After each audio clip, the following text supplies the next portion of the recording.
ஆண்டவராகிய இயேசு கிறிஸ்துவின் நாமத்தினாலே உங்கள் யாவருக்கும் வாழ்த்துதலையும் ஸ்தோத்திரங்களையும் தெரிவித்துக் கொள்கிறேன். இந்த காலை நேரத்திலும் கூட 1 கொரிந்தியர் 3ஆம் அதிகாரம் 16ஆம் வசனம் வாசிக்கலாம். நீங்கள் தேவனுடைய ஆலயமா இருக்கிறீர்கள் என்றும் தேவனுடைய ஆவி உங்களில் வாசமா இருக்கிறார் என்றும் அறியாதிருக்கிறீர்களா? இந்த இடத்திலே தேவனுடைய வார்த்தை இப்படியாய் சொல்லுகிறது, நாம் தேவனுடைய ஆலயமா இருக்கிறோம் என்று சொல்லி. நம்முடைய இருதயம் தேவனுடைய ஆலயம் என்று வேதம் சொல்லுகிறது. உன்னதமானவர் கைகளினால் கட்டப்பட்ட ஆலயங்களிலே வாசமா இரார் என்று சொல்லி அப்போஸ்தலரிலே சொல்லப்படுகிறது. இந்த முழு உலகத்தையும் அண்ட சராசரங்களையும் உருவாக்கின தெய்வம் நம்முடைய சிறியவர்களாகிய நம்முடைய இருதயத்திலே, மண்ணான மனிதனுடைய இந்த சின்ன இருதயத்திலே வந்து வாசம் பண்ணும்படியாக விரும்புகிறார். அவர் எவ்வளவு நல்ல தெய்வமாக அவர் காணப்படுகிறார். அப்படிதான் இதே 2 கொரிந்தியர் 6ஆம் அதிகாரம் 16ஆம் வசனத்திலே சொல்லப்படுகிறது, நீங்கள் ஜீவனுள்ள தேவனுடைய ஆலயமா இருக்கிறீர்களே. இந்த முழு வசனங்களை வாசித்தோமானால், தேவனுடைய ஆலயத்திற்கும் விக்கிரகங்களுக்கும் சம்பந்தம் எது?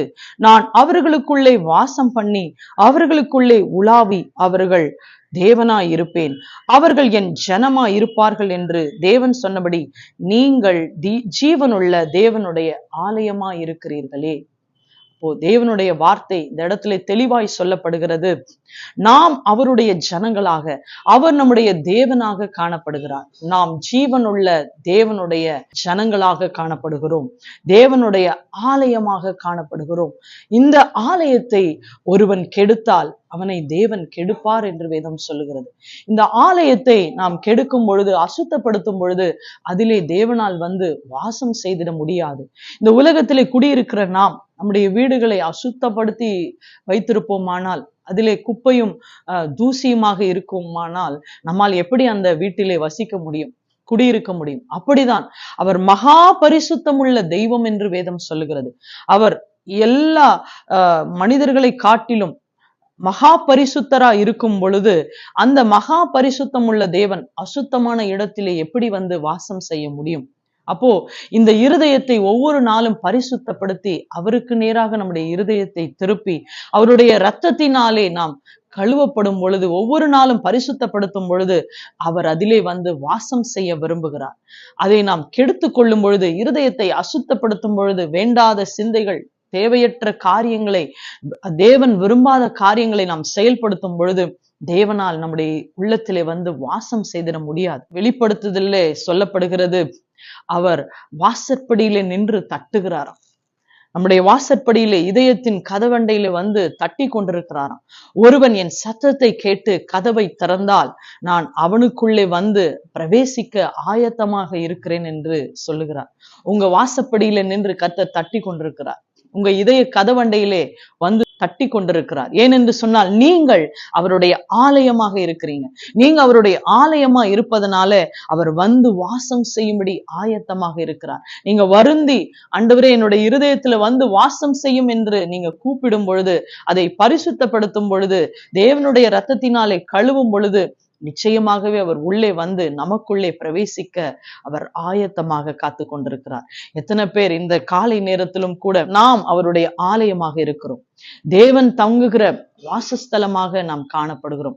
இதை வேண்டாத காரியங்களுக்கு உபயோகிக்காதபடிக்கு தேவன் விரும்புகிற பிரகாரமாக நாம் அதை பயன்படுத்தும் பொழுது, நிச்சயமாகவே அந்த மகா பெரிய தேவன் நமக்குள்ளே வந்து வாசம் செய்து நம்மிலிருந்து பெரிய காரியங்களை, நம்மிலிருந்து மகா பெரிய கிரியைகளையும் நடப்பிக்கக்கூடிய தெய்வமாக இருக்கிறார். ஒரு நிமிஷம் கண்களை மூடி நாம் ஜெபிக்கலாமா? நல்ல தகப்பனே, இந்த அருமையான காலை நேரத்திலும் கூட அப்பா, நீங்கள் தேவனுடைய ஆலயமா இருக்கிறீர்கள் என்றும் தேவனுடைய ஆவி உங்களில் வாசமா இருக்கிறார் என்றும் அறியீர்களா என்று சொல்லி கேள்விகளை கேட்கிறது போல இந்த வார்த்தையின்படியாக, ஆம் தகப்பனே, எங்கள் உள்ளே நீர் வாசம் செய்ய ஆயத்தமாய் காத்து கொண்டிருக்கிறீர். ஒருவேளை எங்கள் இருதயங்கள் அதற்கு தகுதி இல்லாமல் இருக்குமானால், ஆண்டவரே, தேவனுடைய ஆலயமாக எங்கள் இருதயம் வாசம் செய்கிறதற்கு ஆண்டவரே ஏதுவாக இல்லாமல் இருக்குமானால் இந்த காலை நேரத்திலே எங்களை முற்றிலுமாக பரிசுத்தப்படுத்தி நீர் வாசம் செய்கிற இடமாக அதை மாற பண்ணுவீராக. நீர் வந்து வாசம் செய்யும் பொழுது எங்களிலிருந்து நீர் மகிமை அடைவீர், நீர் வெளிப்படுவீர், எங்களிலிருந்து பெரிய காரியங்களை செயல்படுத்துவீர். இதை பார்த்து கொண்டிருக்கிற கர்த்தாவே, ஒவ்வொரு அருமை சகோதரர் சகோதரிகள் யாவருடைய இதய கதவை நீர் தட்டி கொண்டிருக்கிறீர். அதிலே வந்து வாசம் செய்யும்படியாக விரும்புகிறீர் ஆண்டவரே. அப்பா, இந்த நாளிலே தட்டி கொண்டிருக்கிற சத்தத்தை கேட்டுக்கொண்டிருக்கிற ஒவ்வொருவரும் அவர்கள் இருதயத்தை திறக்க பண்ணுவீராக. அவர்கள் ஆத்துமாவை திறக்க பண்ணுங்கப்பா.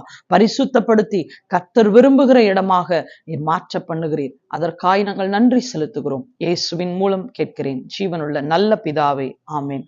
இந்த அருமையான நேரத்திலும் கூட கர்த்தர் நம்மோடு கூட பேசி இருக்கிறார். நிச்சயமாகவே உங்க இருதயத்தை திறந்து கொடுங்க. அதிலே வந்து அவர் வாசம் செய்கிறவராக இருக்கிறார். கர்த்தர் தாமே இந்த வார்த்தையை ஆசீர்வதிப்பாராக. God bless you all.